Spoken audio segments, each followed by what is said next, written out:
junior talent are actually more advantaged to early career talent. They're not burdened with like the legacy of how things used to be pre-AI.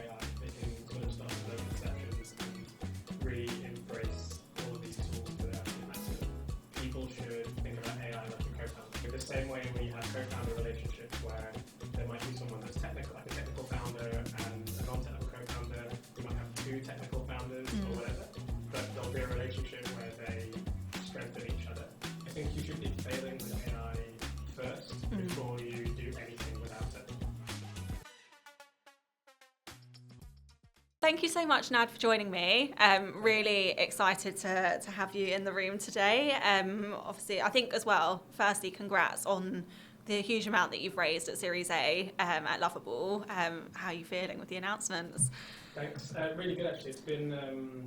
we had everything confirmed a couple of months ago, and especially like some of our like revenue and user numbers have been like under embargo for a couple of months. It's actually a big sigh of relief to be able to talk about things publicly now. Yeah. It's really good. Yeah, big achievement as well. And I know you've had a lot of hard work going on in the background. I know how busy you've been. So it's like really great to see. Cool. Thanks. No, you're welcome. So I think, look, there's a lot that we're probably going to cover today. A lot of people are, obviously, everyone I speak to be honest with you, is using Lovable as a product. I've not spoken to many people that aren't using it. And I think there's just, a lot of kind of curiosity around what you're building. And obviously there's a lot of AI tools that are being built at the moment. And I think what is really clear is that you've managed to differentiate yourselves from the crowd and the competition that's there. So, I mean, to kick off with, what does it mean to be designing for AI, from your opinion? Yeah, so I think I'm actually old enough. I mean, I was a kid at the time, but I'm old enough that I can remember like the original web exploding. Yes. And at the time, like media companies would kind of say like, oh, we understand media. We have editorial processes. There's all these reasons why like media will win at the internet, which we figured out wasn't true, because whilst like media companies had that old world way of doing things, like the internet just invented itself, and like new companies, new startups could just run quicker, and they weren't burdened by like the legacy of what they had before. And doing things in a kind of AI native way feels exactly the same. I think if you want to be building an AI product or like an AI first company, you'll almost need to be like an AI maximalist, and so you have to be using these models in almost everything that you do and finding the edges of them to figure out like where the limits are and like how to apply them. And so that's kind of been our philosophy. So we try to find the limits of AI to then almost understand it better as a material. Yeah. And then that gives us more knowledge to be able to build with it for our users. Yeah, no, amazing. And obviously there's a lot of companies out there that are trying to integrate AI, whether that's ways of working, the products themselves. So obviously you would class yourselves as being a truly AI native company. I guess what advice or what pointers would you give to people in order to get to that point? Like, do you think it's something that you really have to do from inception, or do you believe that, these companies and products that have been around for longer can make that transition to being AI native? Yeah, I would recommend, I think you should be failing with AI first before you do anything without it at this point. And so, again, it kind of reminds me of big shifts to digital. Even where if you were starting a company, if you were starting a startup that was non-digital, yeah, you'd be like, it's ridiculous. Of course you should be. And I think the same is true of AI. And so, yeah, I would just try to use it as much as possible, try to fail with it as much as possible, default to it, and then everything else can follow. And I think that's true of how you work personally, how you work in a team, and everything around tooling and how you work together, but I also think that's true of how you should be building products as well. Yeah, no, definitely. And obviously I know it's taken a lot for you guys to get to this point as well. I think you had 3 different launches, you had a lot of build mode as well, so would love to hear a little bit more about that growth story from your perspective. I can imagine it wasn't easy to get to this point, and I think it can be it's quite easy for people not to think about the difficulties and how much you've probably had to persevere, especially with AI, and how much it changes day in and day out with the different models. So yeah, tell me a little bit more about that path. Yeah, it's that classic thing where people see an overnight success, but it's actually a multi-year overnight success. And then there's the sort of bang that's successful. But yeah, for us, so before the launch that exploded, which was in November, we spent probably roughly 9 or 10 months building and rebuilding the product. And what we were finding was that people's expectations of AI, yeah, the user experience, and the models themselves, you couldn't iterate on one of these things on their own. You had to almost iterate on all of these things in chorus for them to make sense, like together, as like an entire experience. And so what we couldn't do is we couldn't say there's a new model, let's just plug it in. We'd have to say there's a new model, let's plug it in, let's rework the user experience to work with that model. Let's figure out what people's goals are and figure out, what experience we want them to have when they start versus when they're using something over a long tail or whatever. And we'd have to do these kind of major iterations across everything at the same time. Yeah. And so in order to do that, every couple of months, we'd almost delete half the code base and then start again, like kind of from scratch, in order to be able to find like step changes in quality. And so if we were making these small swings, we didn't feel like we were able to get like a material enough improvement on the product. Fine. But we had to almost like delete and start from scratch and take a new approach with a new model, with binding that with like a different take on the user experience and binding that with, how we're thinking about go-to-market or whatever. Yeah. And so, we had to take these bigger swings, essentially. And, I mean, one thing I found really surprising in all of this was, like, in engineering, I think people think that a lot of AI problems are engineering problems, which, of course, they are. But actually, like, everyone talks about AI context and context windows and what context models have. But the biggest piece of context that you have if you're building a product is your users. Yeah. And so there's so many problems where we've grinded for literally like engineering person hours and then many months on a problem to improve something, where actually the thing that's improved it has been a user experience solution. Yeah. Where it's been quite simply the AI will talk back to the user, get more context, and then it can do a better job. And often that can unlock more than just applied AI engineering in the abstract. Yeah. And so we basically like deleted the product and started again multiple times, working across this entire stack until we felt like the product was ready for prime time, pretty much. Nice. And I guess as AI continues to develop, and I know it's really hard because we can't make these predictions necessarily, but do you feel like the product is now in a place where you won't have to kind of go back into that like severe rebuild mode of having to kind of start, from halfway point or scratch? Like how ready are you for the changes that inevitably probably will come with the models? I think things will change a lot again. Yeah. So we just shipped like a re-architecture yesterday, actually. So the re-architecture yesterday is to move to more of an agent model, where before essentially Lovable was kind of like a single-tracked developer. So you'd make one request, it would try to do a really good job on that one request and go back to you. Whereas now our new architecture is more in the spirit of you talk to the AI, that's one agent, that agent has multiple sub-agents. It can do planning, then it can do research, then it can do execution, so it's just way more powerful with this new approach. Yeah. And I think we're going to go through several of these like re-architectures pretty much. Yeah. And I think there's also, even on the foundation model front, there's different bets that are being made in different directions.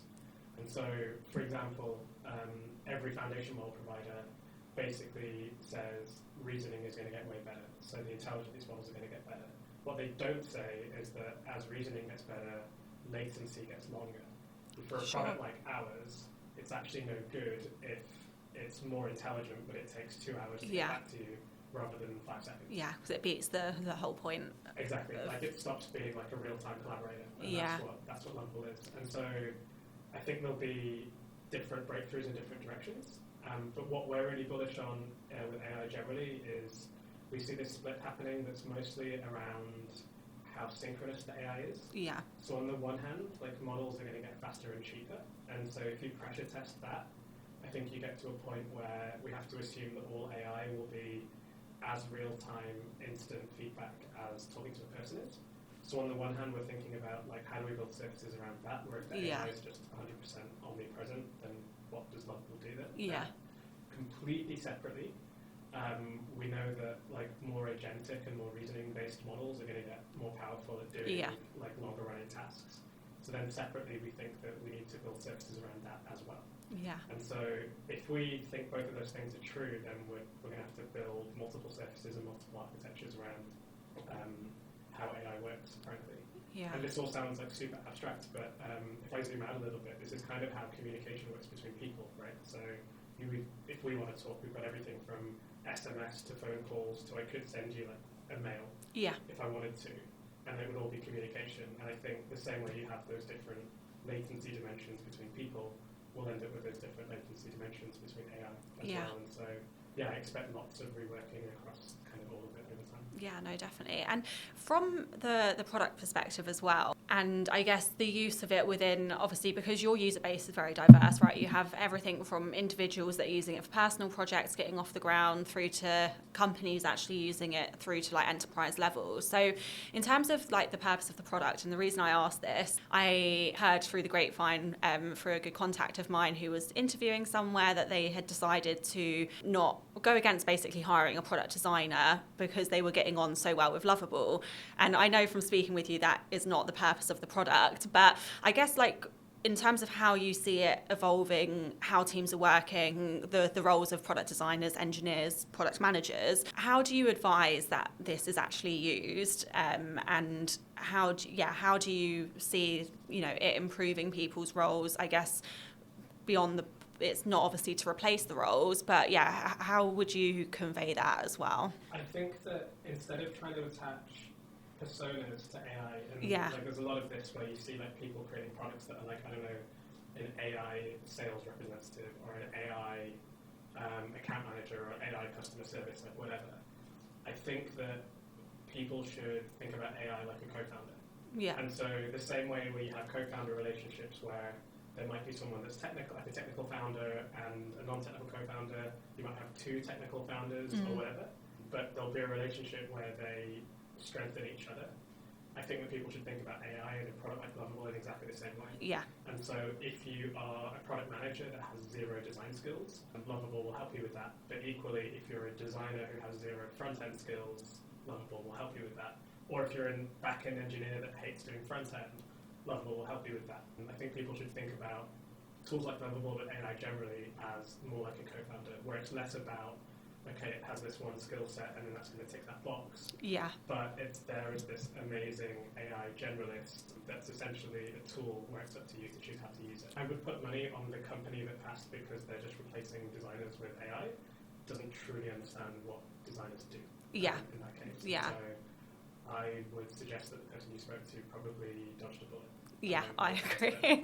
I think so too. And I guess, like, I know you mentioned, obviously, Lovable is great for designers who really, UI is not for them. How have you found the UX challenges that have come with building a product like Lovable, and I guess, like the intricacies that have come from that side of it?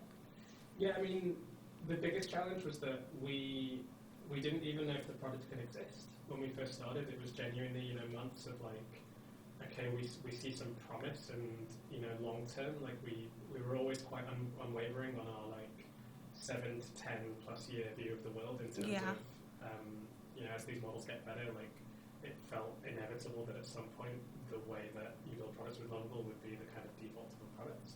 So that was always really unwavering, but the biggest challenges were really, how do you find this form factor that is completely seamless and intuitive if you've never used it before? Yeah.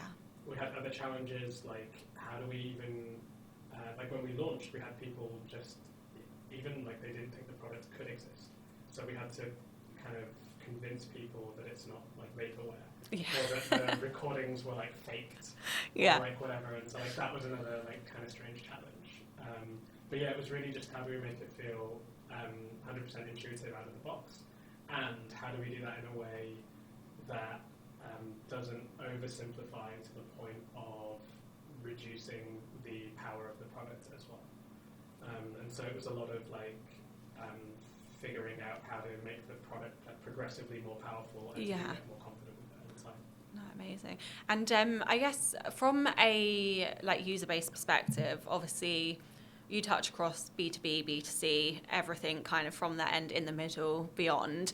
And I think what will be really interesting for people to hear is actually the strategy behind it and how you built that, because I speak with a lot of companies that are in the like B2B tooling space, and they're really trying to break something. And a lot of the time, the biggest challenges that they can have is actually, right, how do we integrate this at enterprise level? Because they have anything from hundreds to hundreds of thousands of applications. It can get really complicated. And I think your positioning on it and how you've actually taken it is very unique in a sense of you have designed the product for everyone. So I think, I would just love to touch a little bit more on that kind of strategic direction that you took, and actually how that has led to the success of, the product being integrated for everyone as well.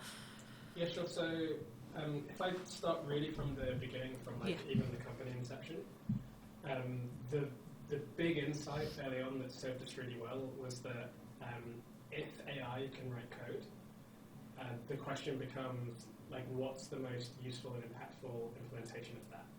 And from day one, to Anton's credit, who's one of the founders, he was really high conviction on, instead of using this technology to make developers more productive, which is 0.7% of the planet, we should be using it to empower the other 99% of the planet that can't code. Yeah. And so his perspective was there's decades of people wanting to build for themselves, having ideas that they can't actualize. And so, actually, in a lot of senses, if we succeed at this, we actually unleash a lot of human creativity. And so that was there since day one, in terms of this perspective of building for the 99%. And then, so how we went about kind of realizing that was that we thought it would be harder to build a consumer brand and consumer product for this kind of product shape. But we thought if we could succeed at that, that would be the best foundation to then do kind of other things from. And so we just basically set a very consumer grade standard and bar for ourselves basically on almost everything that we did, with a view to kind of then sort of build up from that. And there's maybe only two companies that we talk about very aspirationally that we look up to here. One is feels very obvious, which is obviously Apple. They've done probably the best job of building a company that's personal computing for everyone. Yeah. But of course you can take it to work. And the other one is probably Notion, where I think they've done something very similar in software. And so we felt inspired by those kinds of things, as well as we felt inspired by incredibly powerful multi-use products. So even something like the web browser, you would never want to say the web is a B2B tool, or the web is a B2C tool. It would be absolutely ridiculous. It's like where however many billion people on the planet, we want to do lots of different things with lots of information. We want to use computers for lots of things, so of course it's going to be very diverse. And we felt the same about giving people the ability to be able to create software, basically. No, amazing. I think as well, it's just incredible to see the amount of success stories that you see out there. I joined your Discord, and you just see all of the members in there, chatting about getting new customers on, launching companies and products. You can see that it's being really well utilized across the board. So it must be I always say to designers, the best feeling is knowing that the product that you've built is actually positively impacting people. So I can imagine from your side and the growth that you've seen, it must be a pretty great place to be. Yeah, 100%. And it's very what's funny is in a lot of ways, everyone on the team, we're almost, when we build Lovable, we're almost building an AI version of ourselves. Yeah. I'm pouring in decades of design, product management, and front-end expertise into Lovable so that Lovable's better at those things. And everyone on the engineering side is doing the same. But what's really gratifying is doing that so that other people then have those skills themselves. Yeah. And so, it's really exciting. And I look back at the many websites that I've made for family and friends, where it's friends with small businesses or whatever, where I've done an okay job with them. But in hindsight, if something like Lovable existed, I'd have been way happier sort of giving this to them and then helping them out with the bits that only I could uniquely do. Yeah. Rather than doing all of the planning and all of the stuff and enabling other people to do it themselves. Yeah, no, definitely. I think as well, user experience in we interact with digital on a daily basis, hourly basis, and when you see the frustrations that people can have, and I guess the frustrations of people that don't come from a coding background and don't have the first, clue about how to do visual design, actually having a product where it solves those problems for you so readily is quite unique. I mean, it's been a long time since we've seen like a very obvious product be designed for everyone to be able to use it and actually be successful with. 100%. I mean, this feels obvious, so saying it out loud, but having something tangible that you can see and touch that's actually working, rather than a document describing what you're thinking about or a sketch of what you're thinking about, is just fundamentally different. Like, everything changes when you have something that you can see and touch and interact with. Yeah. And so, it's really exciting to see people go on this journey. Yeah. And, like, one thing that's really surprised me, actually, is, and it makes sense if I think about it in hindsight, but people are so willing to go on this like transformation journey, basically, where they've wanted to build for like years to decades, actually, and so like now they just feel completely unleashed. And so we have, like, when we started, we used to worry a lot about like, okay, how technical should the product be, what abstractions are unique versus what we don't. But actually, people are willing to go on like a huge journey. They're like, okay, I've been wanting to build, I've had this idea for this startup for 10 years, and I'm willing to grind. Yeah. Like, I'm willing to start with the first version, but then spend 2 hours on YouTube learning about this other payment provider in order to integrate it, or whatever. Yeah. And so, it's also interesting that I think there's a bit of a shift with AI where we are like rewarding mastery over time as well. Yeah, definitely. We've spent so long trying to simplify products, thinking that it's the goal of a product to be as simple as possible. And we spent so long, basically parroting, like, don't make me think. Whereas actually now computers can think. And so we actually do want people to think. Yeah. No, definitely. So, like, the best products need to be the ones that empower people and challenge them.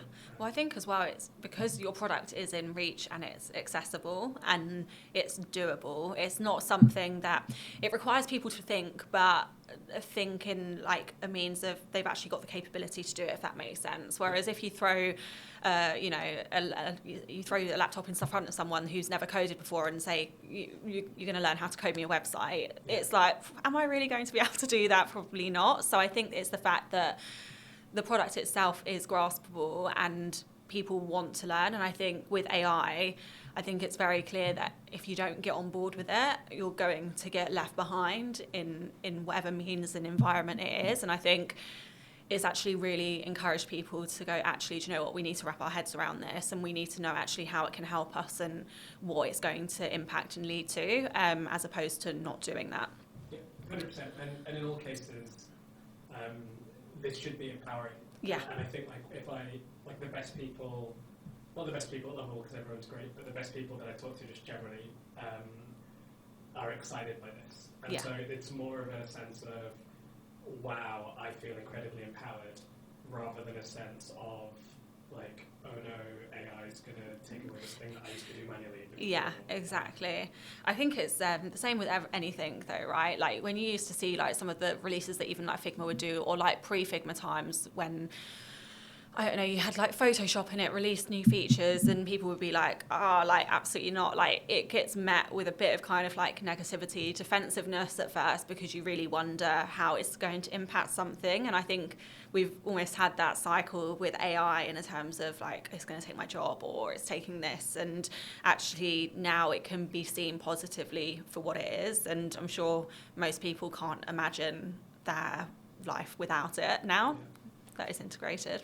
Yeah, and I kind of, if I pressure test this, I kind of see AI and non-AI almost going down the same path as something like music with like analog vinyl records and digital music, where like, of course you have people where, and this is true, where like vinyl records are completely irreplaceable. Like they are absolutely, but at the same time that doesn't mean that like digital music is wrong, evil, or bad. No. And the two should coexist. Yeah. And so I think we'll end up with something similar where we'll almost have a sense of like things that are made by hand because they should be, versus things that are made by AI because they should be as well, because it's more efficient and you can do more and you can be more ambitious as a result and you can reach more people as a result. Yeah, no, definitely.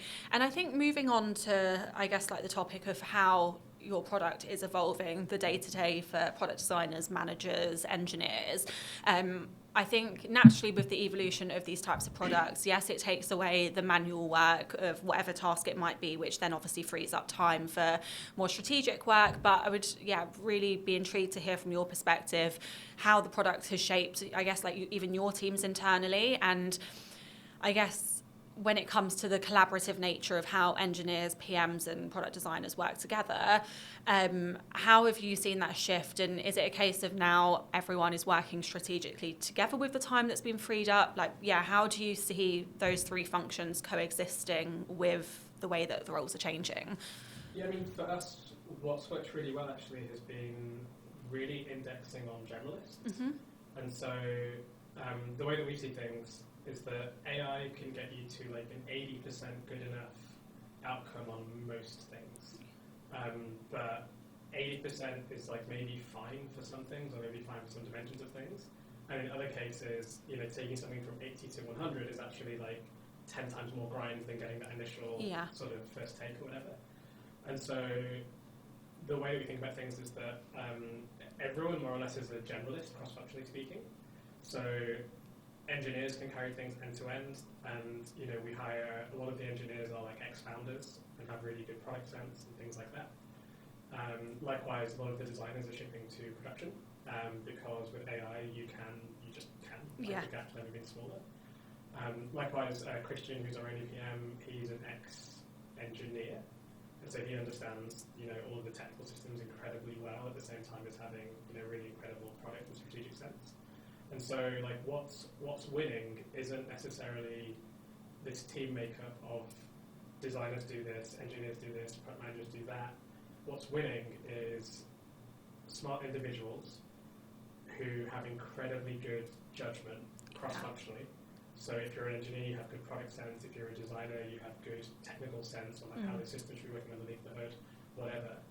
Those people doing things as much end-to-end as possible, but just also having the maturity and insight to know when to collaborate with others. Yeah. And so it feels like we've gone from this world from, like, I don't know, if I think back to like past teams and companies, I think Spotify championed this like cross-functional squad methodology where you ended up with like an engineering manager, product manager, designer, and however many engineers, and suddenly you need 7 people to do one thing.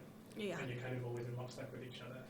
And that feels very much like the old world to me now. And the new world feels more like 1 to 2 smart people can do something really, really great. And those 1 to 2 smart people should also know when to work with people with specialisms to take things from 80 to 100. Yeah. And that's basically how we work internally. Like most of our teams, quote unquote, are like 1 or 2 people just working on something super focused, but also knowing when to zoom out and when to collaborate with others. Yeah. And how do you think that would work for your larger companies, your enterprises, where there are, multiple squads? And I guess, would you be able to apply that model? And what do you think the impact would be for people in those types of companies as well? Definitely harder. I think the bigger the company, like the more difficult it's going to be. I think I've been really impressed by some kind of, I'm going to call them like medium-sized companies, but there's people like Intercom and Klarna who've done a really good job of challenging themselves on internal people infrastructure and how teams work and all the rest, where I think they're just at a scale and they're also scrappy and hungry enough that they're interested, where I think it's certainly possible.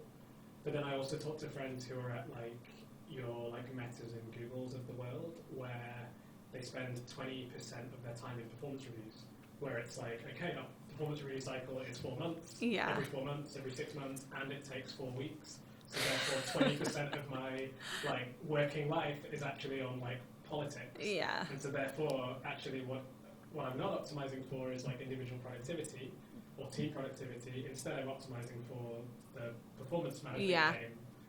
And so for me actually it really comes down to like, I think if larger companies want to pivot or change how they're thinking, it has to come from the top down. Yeah. And it's not even a case of like, okay, we buy these licenses and we use these tools.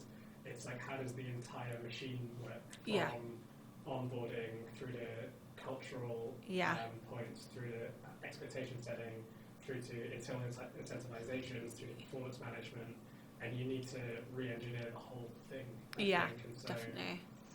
Yeah, it's a lot trickier. I think as well, like even when you look at the reality of it is like changing that whole product development life cycle in itself as well, and actually how easy is it culturally to shift and change the behaviours that happen internally and have happened for however many years. Yeah. And also, I guess, like, I mean, a lot of products as well, are actually, not that they're rewarded for evolving slowly, but they're incentivized, like really heavily incentivized to not break things. Yeah. And so, like, a success, if you're building a product for a highly regulated industry, is like a success could be that like nothing changes in a good way. Yeah. Because it's important that these systems just persist and are very, very deterministic and very reliable. And so, I guess, I mean, also maybe every company doesn't need to do this kind of AI pivot, but I think it's going to be a lot of displacement for sure. Yeah, definitely. And how do you obviously see things changing as you grow as a company as well? And how do you see yourself taking, you know, this backbone of we're built for generalists and that, you know, taking 80 to 100%? How do you see that evolving as you go through that growth yourself? I think we'll definitely build on this as much as possible. So we're not trying to challenge like our sort of basic thinking here, but of course we're going to hit like organizational ceilings on kind of everything. So we're just at a scale now where like everyone in the company doesn't quite know what everyone's doing, and so that means that we end up with sometimes non-complementary work, or sometimes even duplicate work. Okay, yeah. The kind of things, and so I think we're going to focus on solving those kinds of problems rather than trying to challenge how we scale up sort of execution culture, if that makes sense. And so, we'll basically sort of try and find the limit of what we're doing now.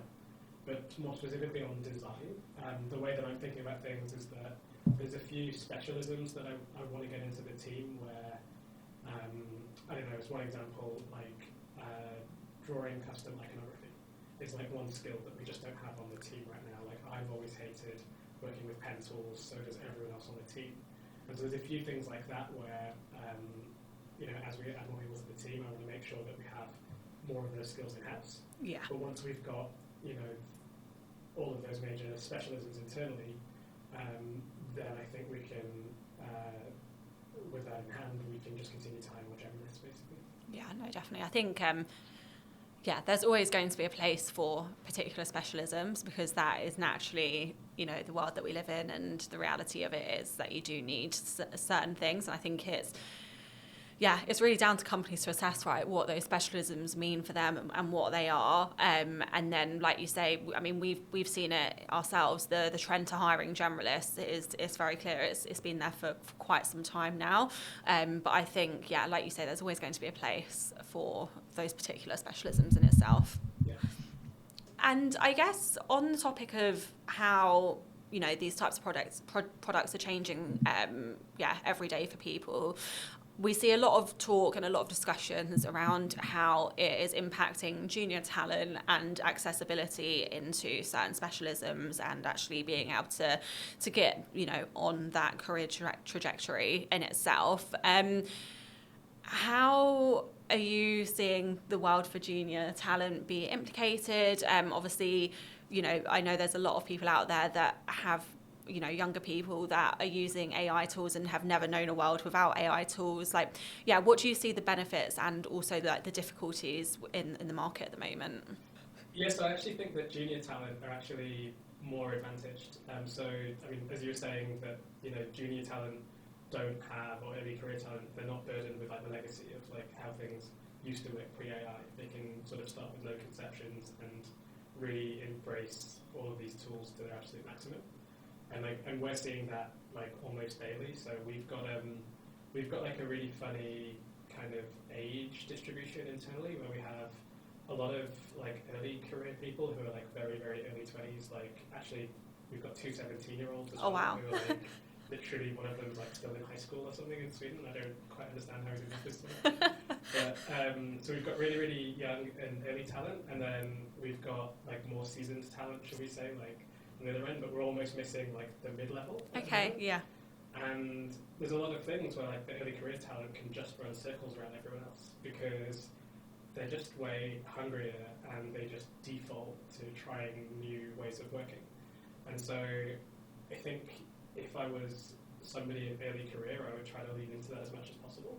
And the other thing is it's also really, really relevant really, really obvious at things like events. And so I go to, and sometimes we host like hackathons, for example, and we do these events, and like the most impressive things are like often made by the early career talent, where they're doing things where even I have to scratch my head and I'm like, how are you doing that? And so, and I was at a hackathon last week, and a lot of the engineers who were like a little bit older were using something like Cursor or Windsurf, where they would load one window and sort of work with AI and change one thing at a time, and they'd do something pretty impressive.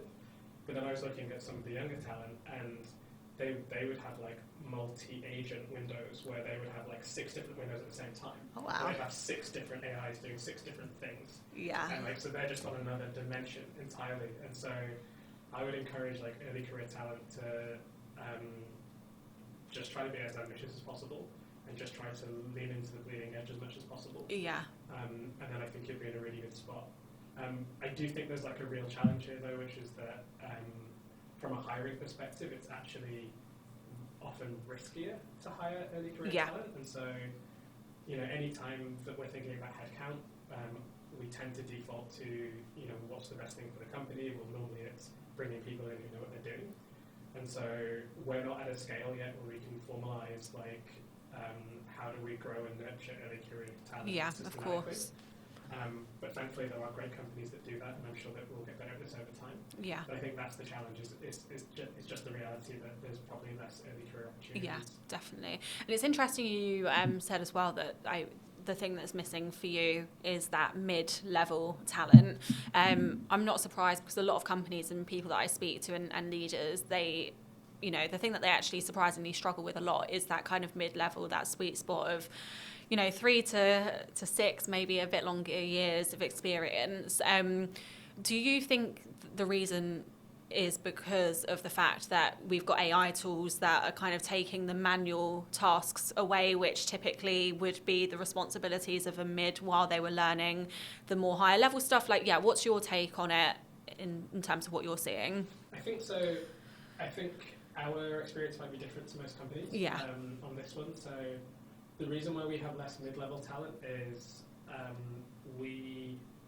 when we were putting together the very early team, we wanted to hire generalists, and we actually hired a lot of ex-founders. And so implicitly that meant, people that might have a few grey hairs, or they might have been this for a while. And so that biased a little bit in that direction. And then completely separately over time, we've done a good job of finding more of that type of profile. And we've had early career people just bash our door down. So they've come to events, they've like really gone out of their way to like talk to us.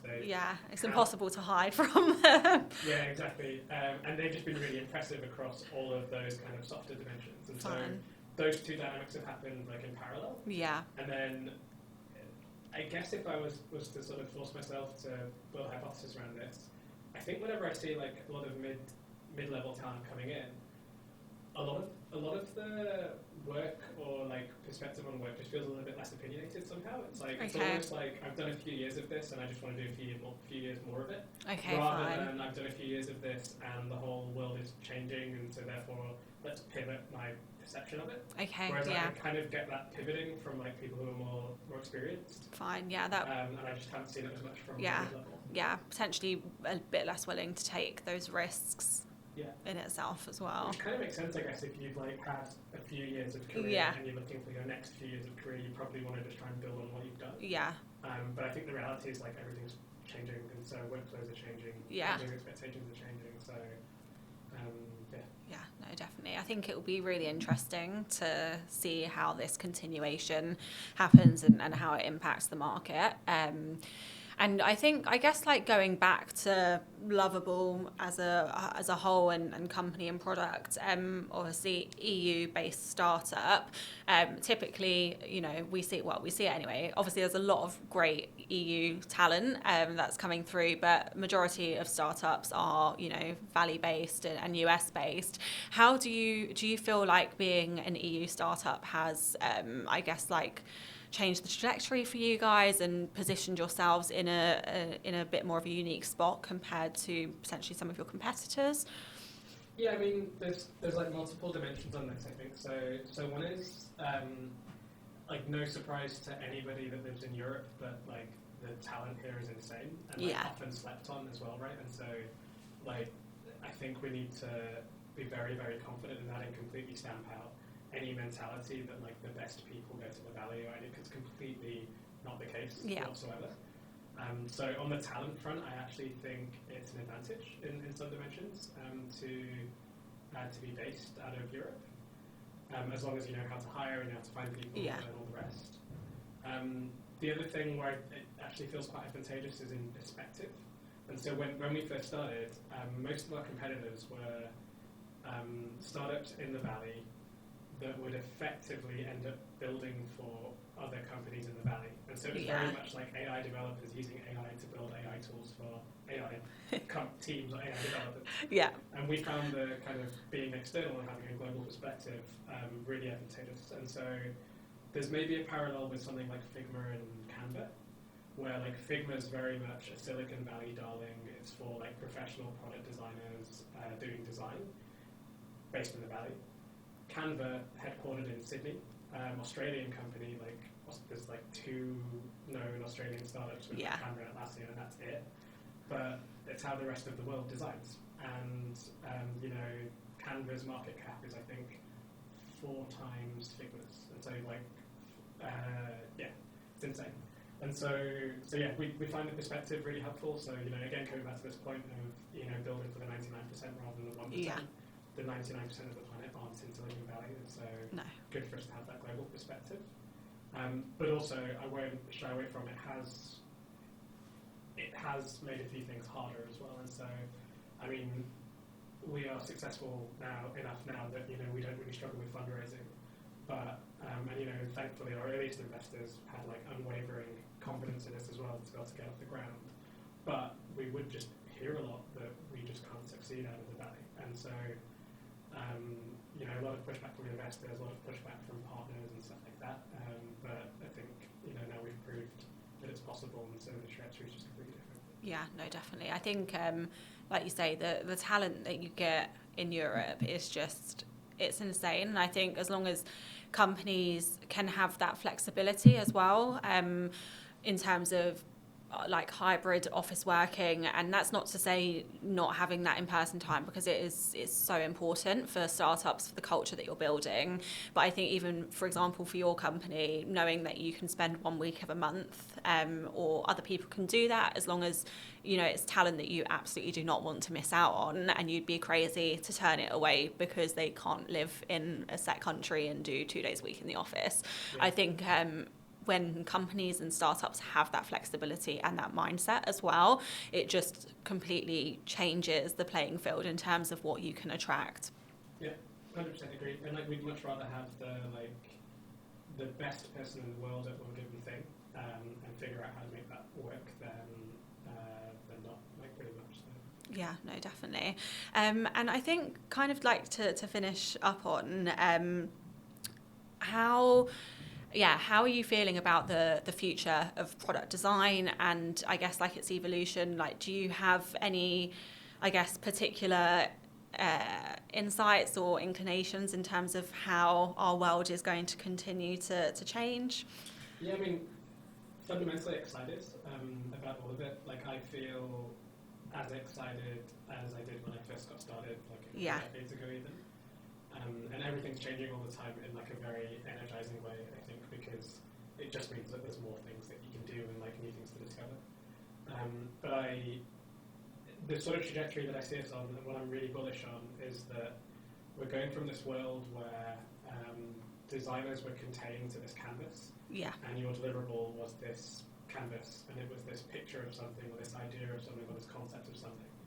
And we're getting to a point where, because we have AI to assist us, code can always be the source of truth.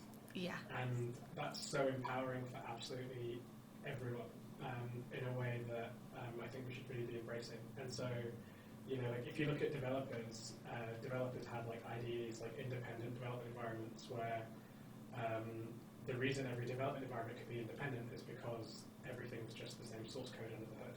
Yeah. So as a developer, you can choose how you want to work, right? You could be like, on this laptop, I'm going to edit code this way. On this desktop, I'm going to edit code that way. I'm going to have 5 different tools to do 5 different things. It doesn't matter, you can choose. Yeah. And at the same time, a team of developers can contribute to the same source of truth. And designers can now do the same.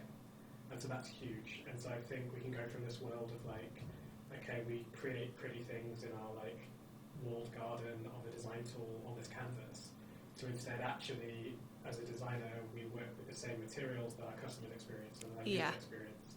And so we can edit the product directly, and we can improve the product directly. And so, yeah, I don't see that changing, and I see that just getting more and more true over time, that like designers will just work in code pretty much. Yeah, definitely. I think the limits of what designers can do has completely changed, and I think I always encourage people to look at this kind of new era that we're in with excitement and actually perseverance as well, because ultimately it is a positive, thing that we're moving towards, and actually the opportunity to impact people through whatever mean it might be. Like, yes, things have changed, and change can be uncomfortable, right? There's a lot that has happened in our industry over the last year, 2 years as well. But I think kind of taking that with positivity and actually that hunger to really kind of be successful with this new wave that we're in is going to be like key for people to be successful and continue to be. 100%. And I think also designers shouldn't be trying to pick like one tool or like one new way of doing things. Like, because you can just work with the same material as everyone else, being code, you can pick like 5 new tools to do things. And so like grab a developer tool to do something that you've never done before, but also grab a motion design tool to work on motion in a particular way, or whatever it might be. And so, yeah, I think it's like a really exciting time. Yeah, definitely. No, definitely. Well, thank you so much for joining me today. Thanks. It's a pleasure. Thank you.